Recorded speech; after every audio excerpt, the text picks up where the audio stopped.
I'm the only person who can save my sister's life, but she spent our entire childhood destroying me. My name is Rachel. I'm 29. I live in Minneapolis, and today I'm facing the kind of dilemma I never imagined, not even in the worst movies. My older sister Megan, the same one who called me trash, laughed when I cried, spread rumors about me at school, and made sure to remind me every single day that I was a mistake, is dying. Leukemia. And the worst part? I'm the only match for a bone marrow transplant. When my mom called, voice trembling, saying, "It's Megan. She needs you," I felt a massive weight crash into my chest. I was at home, finishing a plate of pasta, trying to unwind after a long shift at the hospital. Yes, I'm a nurse. The irony isn't lost on me. "You're the only one who can save your sister," my mom repeated. Like that somehow erased a lifetime of open wounds. Megan's name always came with tension I learned to hide. To the outside world, we were just two sisters with different personalities. But inside that house, she made me feel like I had to apologize for existing. She was the pretty one, the popular one, Daddy's favorite. I was the weird one, the girl who read too much, didn't know how to dress, cried over everything. And now suddenly, it's up to me to decide whether she lives or dies. You know what's crazy? Part of me wants to march right into that hospital room, look her dead in the eye and say no. Another part doesn't know what to do. Because even after everything, some foolish part of me still craves a shred of love from that family. The last time I saw Megan was 5 years ago, at our father's funeral. She ignored me the entire time, acted like I didn't exist. And now, after years of silence, she needs me. My fingers tremble just thinking about seeing her face again. Hearing that voice, the same voice that once told me, at 14, "You ruined this family." Maybe she hasn't changed at all. Maybe she still hates me. Or maybe she's pretending to regret things just because she needs something no one else can give her. But the question that keeps me awake, gnawing at every inch of my chest is, does she deserve to be saved? I grew up hearing that Megan was special. That was my mom's favorite word. "Your sister is special, Rachel. Be patient." She was special, even when she pushed me down the stairs and claimed I tripped. She was special when she tore up my drawings, and my parents just laughed and said, "Kids will be kids." I remember one time when I was 8. It was my birthday. I was excited, wearing a paper tiara I'd made with the nanny, hoping the day would finally be about me. Megan walked in with a bored expression and said, "You know no one cares about your birthday, right?" She was 12 then, and her presence could erase anyone else in the room. 10 minutes later, she claimed she had a headache, cried, locked herself in her room, and, well, all the attention shifted to her. My party turned into silence. My mom just said, "Rachel, you have to understand. Your sister is sensitive." That word, understand, became a constant in my life. When she broke my favorite doll and smiled, saying she was fixing its ugly face, my dad just sighed. She didn't mean it. She's just intense. In high school, I worked for weeks on a science fair project. When I placed in the top 3, Megan posted on social media that I had copied everything from Google. She was 17 and still found joy in sabotaging me. I remember the sound of my phone buzzing with messages. "Did you steal your project? Wow, saw what your sister posted. Shame on you, Rachel." When I confronted Megan, she just laughed. We were in the kitchen. She was eating cereal, barefoot on the cold floor, and said, "Oh, relax. No one cares about you anyway." That hurt more than any slap could. In college, I tried to cut contact. I moved far away, started therapy, finally began breathing on my own. But even from a distance, she found ways to hurt me. I sent her an email at Christmas, asking if she wanted a truce. She replied, "I'd rather die than spend Christmas with you." And now, she might die. And I'm the only one who can stop it. Sometimes I wonder if it was all jealousy, or just pure cruelty. But what hurts the most isn't even what she did. It's the silence from my parents, the omission, the cowardice. They saw, they knew, and still, it was easier to tell me to endure it. I grew up learning to be quiet, to swallow, to smile with teary eyes, and now they're asking me to be the good daughter. In 7th grade, I tried putting on makeup for the first time. I was excited, hoping I'd finally fit in, or at least stop being invisible. I put on a light pink lipstick I found in my mom's drawer, a bit of mascara, and went downstairs for breakfast feeling for the first time almost pretty. Megan looked at me, let out a loud laugh, pointed, and shouted, "Guys, come see! Rachel thinks she's a person now." My dad was at the table. He laughed too. My mom just said, "You went overboard with the lipstick, sweetie." That killed something inside me. I locked myself in the bathroom and cried until the mascara ran down my cheeks. But what really stuck was that feeling, that I shouldn't even try, that it wasn't worth it. She always did that. Every time I rehearsed growing up, building courage, she found a way to crush it. And she did it with flair, with that mocking, sarcastic tone, like she was just joking. There was a time when I was 16 that a boy from school asked me out, Ryan. He was shy, kind. I was so surprised when he invited me to the movies. Megan found out, and 2 days before the date, went to his school, found him in the hallway and said, "Careful, Rachel's been on meds, and she's the clingy type. One date and she's talking marriage." He never spoke to me again. Never. When I confronted her, shaking, furious, all she said was, "I saved you from a heartbreak. You should thank me."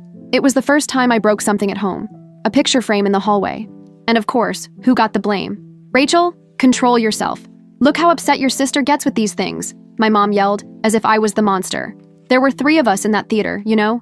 Me, the victim, her, the lead actress, and my parents, the audience pretending not to see the scene. Megan loved stealing whatever brought me joy. Sometimes subtly, other times in your face. I had an English teacher in sophomore year, Mrs. Klein, who praised my writing. She said my essays had soul. She was the first adult outside our home who made me feel like I had worth. I started writing poems in secret, short texts, story drafts. I kept them in a blue notebook with my name drawn on the cover in marker. That notebook was my secret world. One day, it disappeared. I searched for hours, tore my room apart, asked the maid. My parents just shrugged. "You're always losing things, Rachel." The following week during dinner, Megan dropped her phone on the table with a smirk and said, "Oh, did you see my new blog? I've been posting some poems. They're getting popular." When I checked, they were my writings, my poems, words I wrote while crying, late at night under the covers. She had scanned the pages and posted them under her name. I confronted her, screamed, slammed my hand on the table, cried in front of everyone. She called me trash in the middle of the fight. And what did my dad say? "That's just jealousy. Your sister finally found a talent, Rachel. Don't ruin it with drama." Megan just smiled triumphantly, took the notebook to her room, and never gave it back. It felt like anything that belonged to me had to be taken, erased, or twisted. I wasn't allowed to shine in any way that she didn't control. In my senior year of high school, I got a partial scholarship for a summer program in New York. It was an incredible opportunity. I was ecstatic. I showed the acceptance letter at dinner, hoping for at least a "congratulations." Megan looked up, raised an eyebrow, and said, "You're going to New York? Alone? With that scared little face of yours? You'll come back pregnant or kidnapped?" My mom didn't laugh, but she didn't say anything either. They let me go, yes, but the damage was already done. I spent those 3 weeks trying to prove to myself that I wasn't a disaster waiting to happen. Every time I achieved something, it felt like I had to apologize for it, like I had stolen a space that rightfully belonged to her. Megan started dating young. She'd always show up at home with a new boyfriend. Handsome, popular, always with that look of disdain when he saw me curled up in the corner reading. They treated her like a goddess, and me like forgotten furniture. But one of them, Kyle, was different. He had gentle eyes, and one day offered me a ride after school when it looked like it was going to rain. That was it, a simple ride. Soft music on the radio, light conversation. At the end, he said, "You're way cooler than Megan makes you sound." That line stuck in my head for days. For the first time, someone saw beyond the image she painted of me. 2 days later, he broke up with her. That same night, Megan stormed into my room with a look I'll never forget. A thick silence hung between us until she said, "You think you can steal someone from me? You?" Before I could answer, she shoved me, hard, against the bed, then walked out like nothing happened. I told my mom. She just said, "She's sensitive about the breakup, Rachel. Be mature. Be mature." Words that became punishment. I was always the one called to be the adult. She was always treated like a child, even when she was cruel. On Christmas of 2017, I decided not to go home. I was exhausted, tired of pretending we were a normal family, of sitting at the table while everyone laughed at Megan's jokes, and I chewed silently, invisible. My mom called me crying. "You're going to leave us alone for Christmas?" I said I didn't feel welcome. 2 days later, I saw a Facebook post from Megan with the caption, "Finally, a peaceful Christmas." She couldn't let it go, even from afar. She always had to twist the knife. When my father died, I thought maybe it would break something inside her, that it would bring us together somehow, that she'd understand, I don't know, the fragility of life. But at the funeral, when I approached her, she simply said, "I thought you weren't coming. Figured you'd given up on the family." Then she turned her back on me. The year after my dad's death, my mental health collapsed. I'd been holding so much for so many years, trying to be strong, trying to get over it, trying to forgive a family that kept pushing me deeper into the dark. But with his absence, even if he'd been passive, something inside me broke. I had a panic attack during a shift. I was working in the ER, and suddenly, everything started spinning. The sound of machines became unbearable. Sweat ran down my back, and I felt like the air had vanished. A coworker took me to the infirmary. I lay there, trembling. The doctor asked if I had a history of panic attacks. I answered through tears. My history is swallowing everything. That's when I truly went back to therapy. No more hiding, no minimizing. I talked about Megan, about my mom, about everything no one had ever wanted to hear. And for the first time, someone believed me. The therapist, Dr. Levin, looked at me after a heavy session and said, "Rachel, you've been emotionally abused for years." I wanted to laugh. Abuse felt like such a strong word. I'd never been hit. I didn't have physical scars. But she insisted, "Your sister used words like weapons. Your family silenced your pain." That's abuse. Invisible, but real. I started writing about it, naming the pain, remembering things I thought were buried, like when Megan locked me in the garage for almost 3 hours because I was annoying one summer afternoon. It was dark, hot. I screamed, pounded on the door, and she just turned up the radio inside. When my mom got home and found me sitting on the dusty floor crying, she said, "You need to learn not to provoke your sister." I was 12, or the time I got brutally ghosted by a coworker and mentioned it to Megan, hoping for some support. She said, "No one wants broken people, Rachel. Maybe you should stop trying." Those lines are etched in my memory, more permanent than any visible scar, deeper. After 6 months of intensive therapy, I decided to cut all contact. No explanations, no goodbyes. I blocked my mom's number, blocked Megan's, deleted anything related to them from my social media. The first feeling was guilt, but right after came relief. A quiet, strange relief, like I could finally breathe. I started renovating my apartment, changed the curtains, bought a plant, put up new shelves, and filled them with the books Megan always called existential crap. Every detail felt like a peaceful rebellion, a home of my own, finally free of voices that made me feel small. For a while, I thought they'd show up, thought my mom would come crying to my door, or Megan would write some sarcastic letter. But nothing. Total silence. And as painful as that was, it confirmed everything. They didn't miss me. They never had. I began building my life around that absence. A simple, stable life. I made new friends, got closer to colleagues at the hospital, even started thinking about adopting a cat. Something my mom once said was, for lonely, weird people. But that brief moment of peace shattered the instant I saw my mom's name pop up on my phone again. New number. Short message. "Rachel, it's urgent. Your sister is sick. Very sick. Please call me." I ignored it for 2 days. On the 3rd, she called from the hospital. I answered because, I don't know, reflex, maybe, or some instinct I haven't been able to kill. Her voice was thick with emotion. She said Megan had aggressive, advanced stage leukemia. They'd already started looking for donors. But only you are a match, sweetheart. Only you. I didn't know what to say. I felt a strange nausea, a lump in my throat. I wanted to laugh. I wanted to scream. I wanted to hang up and never look back. But I didn't hang up. The first time I saw her again after all those years felt like a punch to the gut. The hospital where she was staying was across the city, and I went in the late afternoon after my shift. I walked down the corridor with my heart pounding so hard it felt like it would explode in my chest. The smell of disinfectant, the distant beeping of monitors, everything made me even more tense. My mom was standing at her door, eyes red, holding a crumpled tissue. When she saw me, she opened her arms like nothing had happened in the last 5 years. "Rachel, sweetheart, I'm so glad you came." I didn't hug her. I just said, "I want to see the test results. I need to understand everything first." She nodded awkwardly, not knowing what to do with her hands. She led me to the chair beside the bed, and there she was, Megan, pale, thin, bald, but with the same look of superiority. Not even cancer had managed to wipe that smirk from her face. She looked me up and down and said, "You look good. For someone who disappeared off the face of the earth." I said nothing. I forced myself to meet her eyes. I expected to see regret, weakness, some shred of humanity, but all I saw was control. The same control as always. "Nice to know I'm a match for someone who hates me," I said dryly. She shrugged, coughed, then said, "No one else is compatible, so I guess the choice is yours. Hero or coward." The sentence cut through me like a blade. She wasn't asking for help. She was testing me, turning her own suffering into ammunition. One last attempt to wound me. Over the next few days, my mom started calling me constantly. "She's getting worse. The doctor says time is running out. Rachel, please, think with your heart." I arrived at the hospital one day and found my mom in the hallway, crying into her hands. I approached slowly, already exhausted from carrying so much guilt that didn't belong to me. "What now?" She looked up, makeup smudged. She said that if you don't donate, she'd rather die. That at least then, you'd have to live with it for the rest of your life. I felt my face burn. I stood there staring at the floor, trying not to scream in the middle of the hospital. I entered the room. Megan was turned to the side, IV dripping slowly. Without looking at me, she said, "Running away again? Like you always do? You want me to save you or feel guilty? Pick one." She slowly turned her head, and for the first time, her voice trembled. "I want you to know what it feels like to be abandoned. I want you to feel what I felt." I took a step back. What you felt? When? When you locked me in the garage? When you spread lies about me? When you laughed in my face while our parents pretended nothing was happening? She closed her eyes.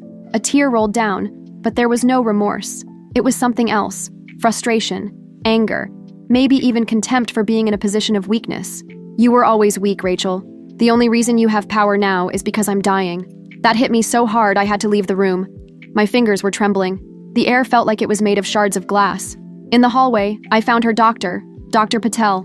Very professional, very direct. She asked if I'd considered the next stage of testing for the procedure. I told her not yet, that I needed time. She nodded, but I saw the judgment in her eyes. Like I was one of those cold people who refused to help out of spite. And maybe I was. Maybe I had become exactly what they always said I was. But no one had seen the years of emotional excavation my sister had done inside me. No one had seen the cracks. The following week, my mom called saying Megan had asked to see old childhood things, that she wanted to look at photos. They said it was a good sign, that maybe she was reflecting on life. On Saturday, I went to my mom's house to look for boxes in the basement. I opened one full of albums, clippings, old toys. At the bottom, I found a yellowed envelope with my name scribbled in red ink. Inside were 3 folded pages, copies of essays Megan had stolen from me years ago, and in the margins, her comments. Typical loser drama. No talent whatsoever. This sounds like a diary from a psych ward. My mom walked into the basement at that moment and saw me holding the pages. She went pale. "You knew about this?" I asked, my voice low, almost a whisper. She hesitated, then said, "She was just a teenager, going through a lot." "She was going through a lot?" I repeated, staring at my mother like I was seeing a ghost. "Your father and I, we made mistakes. We tried to keep peace in the house. You know how emotional she was. No, you tried to keep appearances, to pretend everything was fine while she broke me into pieces." My mom shrank. She looked smaller now, fragile, like my words were finally sinking in. But it was too late. I walked upstairs holding the pages, left the house without saying another word. That night, I dreamed of Megan, the 15-year-old version, standing in my doorway, smiling. A cold smile, full of pleasure. She said, "No one's ever going to believe you. You're the weirdo, remember?" I woke up sweating, disoriented. The memory was so real it took me a few seconds to remember I wasn't that cornered girl anymore. But the feeling of helplessness still clung to me like a weight on my chest. 2 days later, I returned to the hospital. I took the marked-up pages with me. I needed to see her reaction, needed to know if she felt anything at all. When I walked into the room, she was alone, scrolling through her phone. She looked up and said, "Here to watch me wither? I came to show you something." I handed her the pages. She looked at them, took a moment, then let out a weak laugh. "Oh, you kept this? I was just messing around. You always took things too seriously. You destroyed everything in me, for years. And now you've got the nerve to call that a joke?" She shrugged, turned her face away. "I was a teenager. Everyone's a jerk at that age. Grow up, Rachel." The blood rushed to my head. My hands clenched the papers so hard they crumpled. Grow up? I grew up trying not to disappear, trying not to kill myself from believing I was the problem. And you just want to pretend none of it had consequences? I'm dying. Isn't that consequence enough? The line pierced the air, but I didn't back down. No? Because even on your deathbed, you still don't know how to say you're sorry. She didn't answer, didn't apologize, just sat there staring at the wall like I was invisible. And that's when I realized she never believed she'd destroyed me, never saw how it all consumed me. The following week, they began running the physical tests to confirm compatibility. I agreed to do them, not for her, but for me. I needed to look her in the eye and know that this time, I was the one in control. At the donor center, they explained everything. The stages, the risks, the procedures.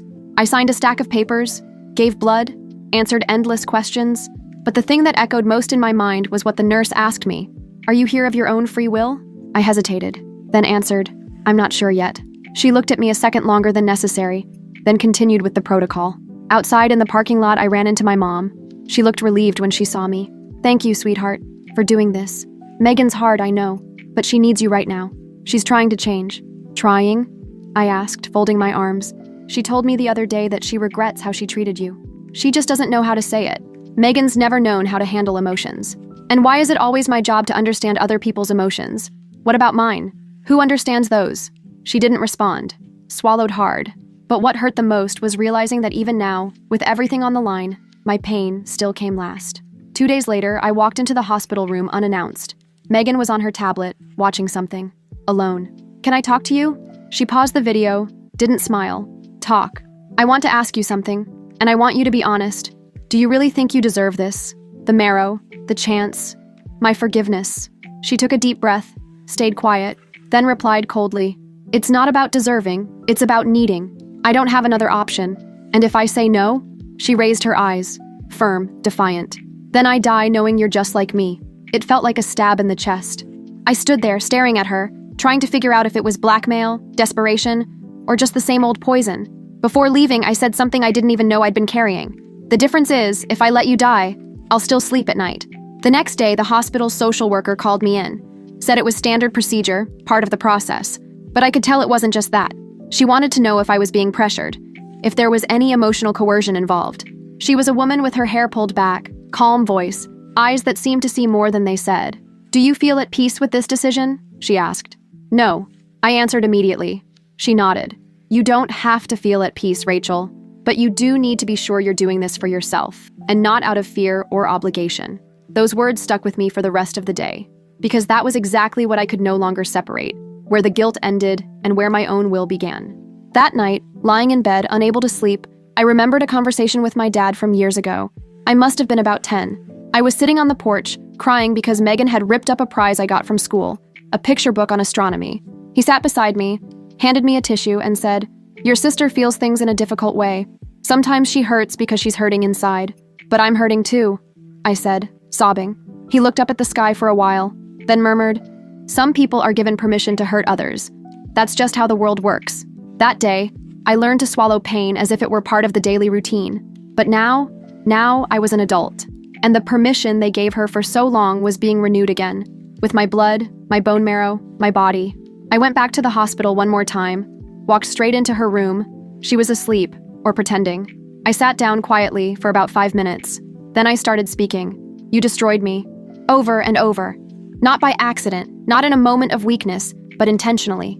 "You took chances from me, stole my self-esteem, my peace, and now you want my body, my salvation, like it's your final move in a game you always thought you'd win." She stayed silent, eyes closed. "I want you to hear this, even if you never admit it. You were cruel, you were abusive, and no one ever held you accountable." I stood up, not waiting for a response. I was almost at the door when I heard, "You want me to beg?" I turned slowly. She was staring at me with sunken, swollen eyes. But even then, that flicker of pride remained. "Because I won't beg," she said. "I never needed you for anything, just this. And if you want to let me die just to prove a point, congrats. You win. Update. Last night, something happened that shattered whatever was left. My mom showed up at my apartment unannounced. She knocked on the door already crying, shoulders trembling. I hesitated to open. Thought about pretending I wasn't home. But in the end, I gave in. She walked in like a desperate shadow, barely looked me in the eye. "Rachel, please, it's serious. It's urgent. Megan, she's not doing well." "I know," I said flatly, keeping the door half closed behind me. She walked to the middle of the living room and stopped in front of the couch, took an envelope out of her purse.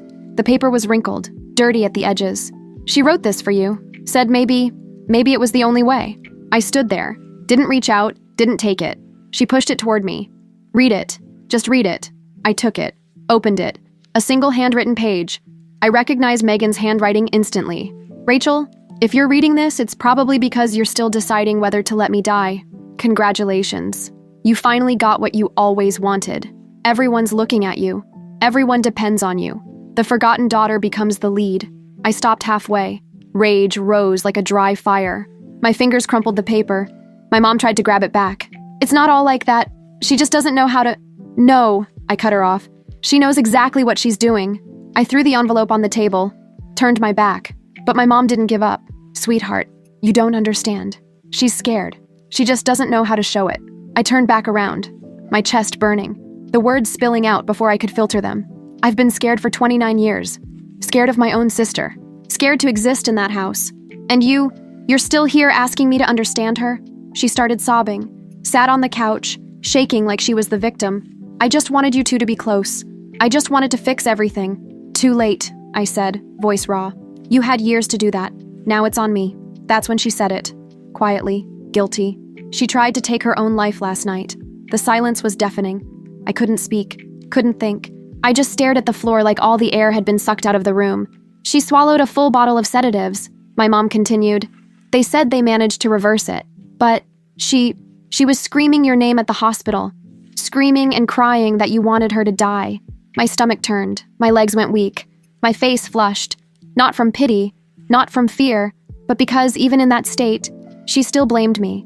She almost died, and the name she cried out was mine, as if her decision was mine too. I went to the hospital that same day, not because I felt guilty, but because I needed to look her in the eyes and understand what kind of pain turns someone into poison, understand if, deep down, there was any crack where a drop of humanity could seep in. The room was dark, curtains closed, lights dimmed to night mode. She was lying there, eyes open, fixed on the ceiling. A monitor beeped softly beside her, slow and steady. When she saw me, she didn't say a word, just turned her head, as if she'd been waiting. "So this is how you try to fix things? Making me the villain even at the end?" She closed her eyes, took a slow breath, like each word took effort. I couldn't take it anymore. Everyone looking at me like I'm trash, like I deserve this. "You're saying you tried to kill yourself because of me?" "I'm saying," her voice cracked, "living with this disease is worse than anything. And knowing that you're the only one who can help, and you're still hesitating. I cut her off, stepping closer. "You spent 2 decades destroying me. You stomped on everything I loved. You laughed at my pain. You called me broken. And now you want me to just save you, without even an apology?" She looked at me again, this time tears in her eyes. But even then, even shattered, the pride was still there. "I never knew how to love you, Rachel. I always saw you as a threat." That sentence disarmed me. A threat. Me. The weirdo in the family. The invisible one. The forgotten daughter. The threat. A threat to what? I asked. She bit her lip, hesitated, then whispered, "You were everything I wasn't. And still, you kept trying. You still loved. You still believed. And that made me angry, because I couldn't do it. My throat tightened. I wanted to scream. I wanted to hit something. I wanted to hug the little girl I used to be and tell her, it wasn't your fault." "Do you hate me?" she asked softly. I stayed silent, for a long moment. Then I answered without looking away. "I learned to hate myself because of you. But today, I just feel sorry. Not for you now. For the girl you were. The one no one ever corrected. The one no one taught to be better." She turned her face to the side, like she couldn't bear my gaze anymore. "I didn't want it to end like this," she whispered. "Neither did I." I left the room unable to breathe properly. The hallway felt narrower, the walls closer. The weight of it all pressed down on my chest like a boulder. In the hospital bathroom, I leaned against the cold sink and stared at my reflection. My eyes were red, my face swollen, my shoulders slumped. For a second, I didn't see the adult Rachel. I saw the girl who grew up being diminished, twisted, erased, and I started crying. A soundless cry, just ragged breathing and trembling hands. For the first time, I let myself feel everything at once. Anger, disgust, grief, confusion, pity, exhaustion, love, and hatred, tangled into a knot that couldn't be undone. I wanted a sign, anything, something that said, "This is right." But all I had was the raw wound pulsing inside me, aching with years of unacknowledged pain. Back in her room, I found my mom sitting next to her bed, holding Megan's hand like she'd finally discovered lost time. When she saw me, she stood up quickly, wiping her tears. "She's asleep. The doctor came by, said there's still time, if we begin preparations for the transplant soon. But we need your authorization." I nodded without saying anything. She stepped closer. "Sweetheart, I know you have every reason to say no, but if you do this, if you save your sister, maybe it'll heal something between you two, between all of us." I gave a humorless smile. "Heal? After all this? You think blood will fix what you ignored for a lifetime?" "It won't," she said, eyes glistening. "But maybe it can be a start. You weren't the one who had her childhood stolen, Mom. You didn't have to build your identity from broken pieces. If there's a beginning to be made, it's mine." She wanted to respond, but she didn't. She backed off to the corner of the room and stayed quiet. At the end of the visit, the doctor walked in with a clipboard. Firm, professional. "Rachel, the test confirmed full compatibility. If you decide to move forward, we need to schedule the next steps this week." I took a deep breath, picked up the pen, held it for a moment. My name on that paper would be the line between life and death. But before I signed, I looked at her again. Megan. So fragile now. And yet, still a minefield inside me. The pen shook in my fingers. It was just a signature, but it felt like a pact with everything that had hurt me. I looked at the doctor, then at my mom. No one said a word. Everything depended on me. The room felt too small, the air too thick. Part of me wanted to scream. Another part just wanted it to be over, to sign and vanish. But I knew, if I gave in without clarity, I would carry this act as just another weight. And I already had too many weights for one lifetime. Update 2. I did what I never thought I'd have the courage to do. I waited for everyone to leave the room. My mom had gone to get coffee. The doctor was attending another patient. Megan was asleep, or pretending. I closed the door, walked slowly to her bedside. The sound of her breathing was uneven. A steady beep came from the monitor beside her. My heartbeat was louder than all of it. "Wake up," I whispered. She opened her eyes slowly. Weak, hollow gaze, but still there. "What now?" she muttered. "Gonna blame me a little more before deciding whether to let me die?" I sat down, pulled the signed paper from my pocket, placed it gently on the bedside table. I signed. She furrowed her brow, surprised, but said nothing. "Not for you, not for her," I said, pointing at the door where our mom had left. "For me, because I refuse to walk away from this story as the monster you all made me believe I was." She said nothing, just stared at me. "You're going to live, and you're going to carry the guilt, because now, I'm the one disappearing." What does that mean? It means that after the transplant, there will be no more Rachel. Not at the holidays. Not in your calls. Not at the dinner tables full of lies. She tried to laugh, but coughed instead. "You think that scares me? I don't care if it does. What matters is that it's going to happen." I stayed a few more seconds, looked at her the way you look at an open grave. There was still time to bury everything for good. But for the first time, the decision was mine. Before leaving, I placed something else on the table, an envelope. She looked at it, suspicious. "What's that?" "A copy of the letter you wrote, in your handwriting. It's already with the hospital's social worker, and with my lawyer." "Why?" "Because if you ever publicly blame me again, if anyone comes after me with twisted stories, I'll show the world who you really are." She went pale. Her hands trembled. She tried to sit up, but her body wouldn't cooperate. "You're threatening me?" she croaked, still clinging to that old defiant tone. "No, I'm warning you. This is self-protection. I spent my whole life being silenced by you. And now, if you try to make me the villain in your story, you won't succeed. For the first time, I have the proof." Her eyes filled with tears. But I no longer felt pity, just a cold clarity, a sharpness I'd never had. "I suppose you think that makes you better," she whispered. "No, I don't want to be better. I want to be free." She turned her face away, swallowing her tears. For the first time, she didn't respond with sarcasm or provocation, just silence. Before I left, I stepped close one last time, lowered my voice. "You can still change, apologize, for real, not to me, to yourself, because if you survive this and stay this distorted version of yourself, you'll die anyway, just more slowly." The next day, I officially began the donation process. The medical team was already prepared. Not once did I cry or hesitate. I signed, responded, handed over my body to the procedure like I was clearing out a ruined field. Before the hospital admission, my mom tried to hug me. I pulled away. She insisted, her eyes begging for something she never knew how to give: comfort. "I'm sorry, sweetheart," she murmured, "for everything, for not protecting you, for not seeing you." "You saw," I replied. "You always saw. You just chose not to act." She collapsed in the hallway, and I walked to the pre-op room alone. During the marrow collection, I felt every second like a cleansing.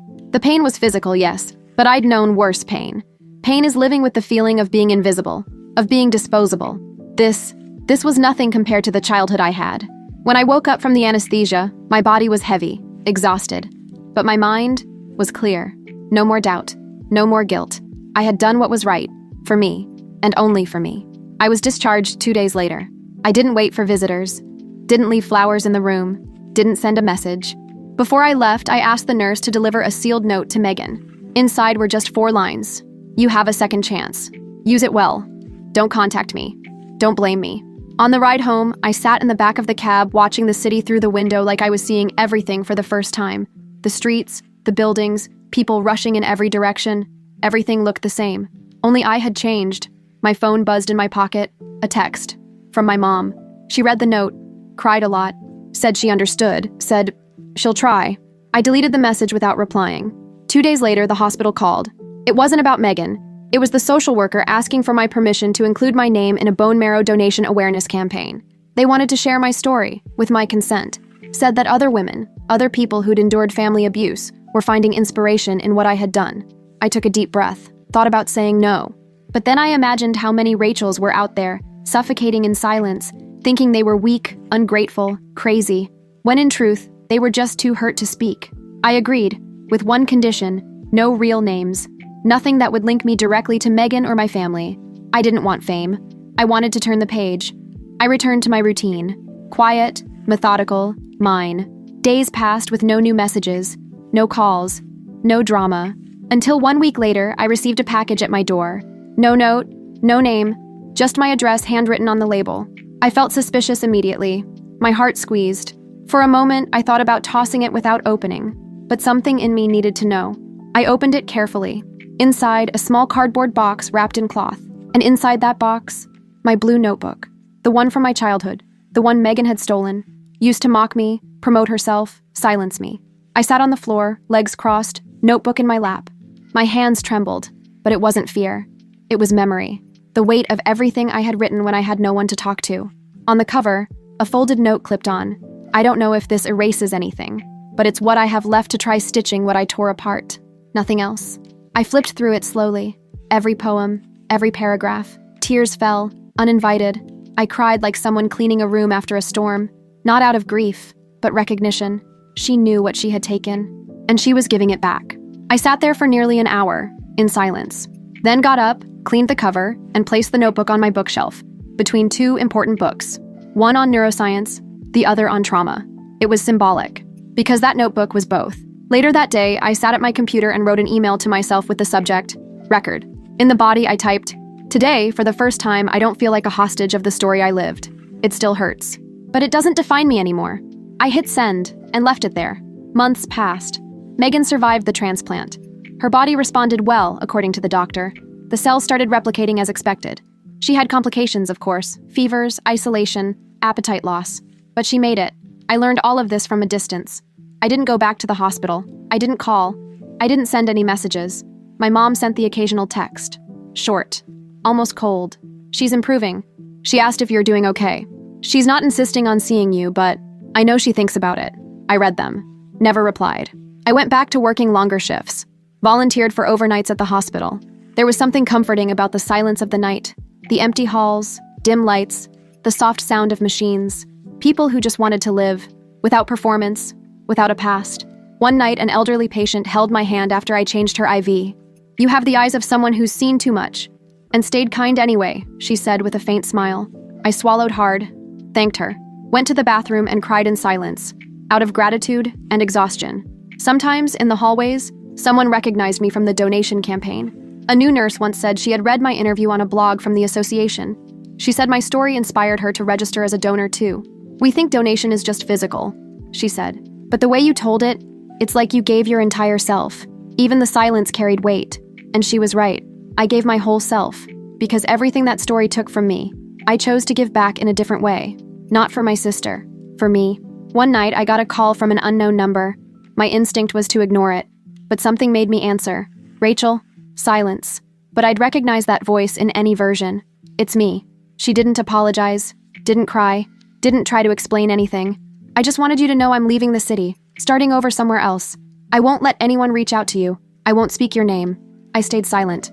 And I wanted to thank you, not for the marrow, for showing me it's possible not to become what they made us. My throat tightened. I wanted to say something, anything, but the words got stuck. And maybe everything that needed to be said was already there, in that gesture of walking away without taking more of me. She hung up before I could answer. I sat on the edge of my bed, phone in hand, as if it still echoed with the past, with the screams, the silence, the locked doors and the sharp words. That night, I didn't sleep, but I didn't cry either. It felt like, finally, the cycle had closed. 2 months later, I adopted a cat, named him Orion, after the constellation I used to love as a kid. The same one I once tried to show Megan, and she said, "Stars are only good for falling." Orion likes to curl up on my lap while I read. He seems to sense when the days are heavy. Sometimes he looks at me with a kind of patience no one else ever gave me. On my bookshelf, the blue notebook still sits, between the trauma book and the healing one, a reminder of who I was, and the strength it took not to lose myself completely. One random Sunday, I decided to visit the park we used to go to as kids. The same one where I ran alone while Megan posed with friends, and my mom pretended not to see the difference. I sat on the same wooden bench, near the lake, now surrounded by older trees. Time had done what I needed it to do inside me. Transform without erasing. Across the park, a girl was pushing her younger sister on a swing. I smiled at the tenderness of it, the care, and I thought, maybe there are sisters who love each other from the start. Maybe I never had that, but even so, I survived. I pulled out a new notebook I always carry in my bag and wrote, "Not all healing is reconciliation. Sometimes it's just the freedom to move on without fear." At the hospital, I joined a support group for new donors. Once a month, we sit in a circle, sip weak coffee, and share stories. I only share part of mine. Enough for them to know that courage doesn't come from the absence of pain. It comes from what we do with it. A nurse once asked me, after a meeting, "Did you forgive her?" I answered without thinking. I set myself free. She smiled, and didn't ask anything else. Today, I no longer carry the urgency of being understood, or of receiving what never came. I am enough, with the scars I speak of out loud, and the ones I keep only for myself. Last night, after a long shift at the hospital, the sky was clear. One of those rare autumn skies where everything feels calm, even if the world is crumbling. I looked up and saw Orion, the constellation. Bright. I took a deep breath, for the first time in a long while, without any weight in my chest. I thought of everything. The forgotten girl, the cruel sister, the blind mother, the woman who donated bone marrow like someone tearing up her past to plant something new. I survived them, but more than that, I survived myself. Today, I live alone. I sleep peacefully. I talk to people who truly hear me. I have plants that don't die, books that hold me, a cat that purrs every time I curl up on the couch. I'm not happy all the time, but I'm free. And for me, that's rarer than happiness. A few weeks ago, Megan sent me one last message. "I'm alive, starting therapy again. Thank you for the second chance. I'll never speak your name again." And that was exactly what I needed. Today, I live in peace, even without a family. Teste final.